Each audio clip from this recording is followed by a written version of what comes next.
Pastor Amir and his wife Mylene, and then okay, let's pray together. And all the church members, for the Pastor Amir and his wife, Amir's mistress. May the Lord bless all his household. Okay, let's give a blessing for the Amir's family. Let's open our mouth and pray.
Heavenly Father, we are so blessed.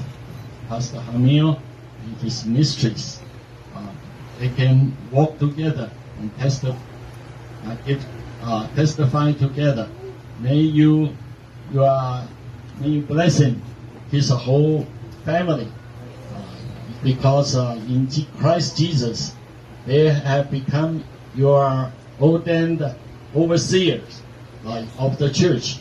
May you bless them in the name of Jesus Christ and through the Holy Spirit. Your Holy Spirit filling them fully and strongly. Thank you, our Heavenly God, Heavenly Father, our Father God. We also like all the church members to know that you have selected Pastor Hamil and his wife and his family to be the leading of the church. Yes. May you bless them and bless them more for not only shepherding the church members, but also first seeking the kingdom of heaven. May you broaden their eyes and go forward, just like not only Taiwanese mission come to the church, also the church will go out to help other churches, help non-believers. May you bless them. And okay, we have in Tagalog, you can bless them. Kaya na po Diyos ang aming nga dakay sila madaydayaw, kapo donay nga Diyos ka nga manakabali namin, si bibiyag, apo, anang pili, apo, itibiyag, ni Pastor Hamil, at ramang kipamilyana. Kaya po donay, apo Diyos ang santuan, dahil kanabak na nga pamindisyon mo, itiada nga nabak na nga pabor mo, apo, ipahay mo kintuana, kasing kayo apo nga panangaramat kintuana, itiada apo nga trabahos mo nga nangayabang kintuana. Kaya na po Diyos sa may nasantuan, tununay apo, at itiada apo nga baknang apo nga panagayat, apo kinka, kiyan panagayat ka, nagitiada nga, kararwa apo Diyos, tikabig mo iti puso, na ito adipon mo, agraman ti pamilya na. Daydayaw kayo barot apo, salamat iadang sumbat mo, itinagan mo po Jesus. Amen. Kita ay uabo kaya ito'y apo ng kapsat na mga naan ni Pastor Hamil. Ay so apo kinilim at magtrabaho iti kumbasan. Pararan ko Diyos may kambisuna iti mata akas kini Apo ni Jesus. Ito nung makita na nagigit ang tao,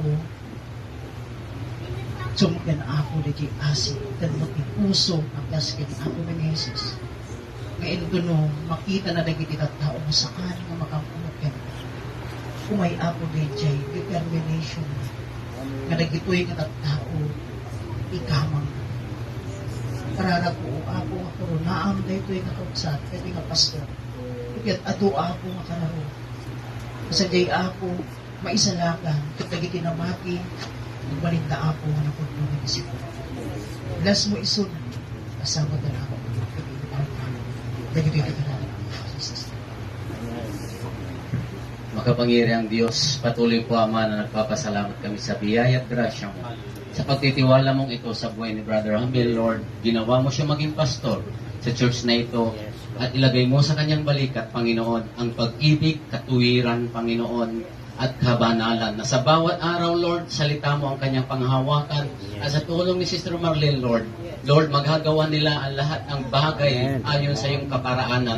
Sa tulong ng iyong banal na Espiritu Santo na sa bawat araw, Lord, balutin mo sila ng iyong pag-ibig, Panginoon, upang pagharap nila sa bawat anak mo, bayan mo, lingkod mo, Panginoon, sa iglesyang ito, Panginoon. Lord, masaya silang maglilingkod sa iyo, napuspos ng pag-ibig, katuwiran at kabanalan. Sampo ng kanilang pamilya, O Diyos, patuloy na ipadaloy mo, Panginoon, ang papapala, biyaya at grasya na nagmumula sa inyo. Sa lahat ng kanilang gagawin, Panginoon, ang tanging pangalan mo, Panginoon Jesus, ang siyang may taas, maparangalan at maluwalhating lubos. Ito po aming panalangin sa ngalan ng Diyos Ama, ng Diyos Anak, at ng Diyos Espiritu Santo.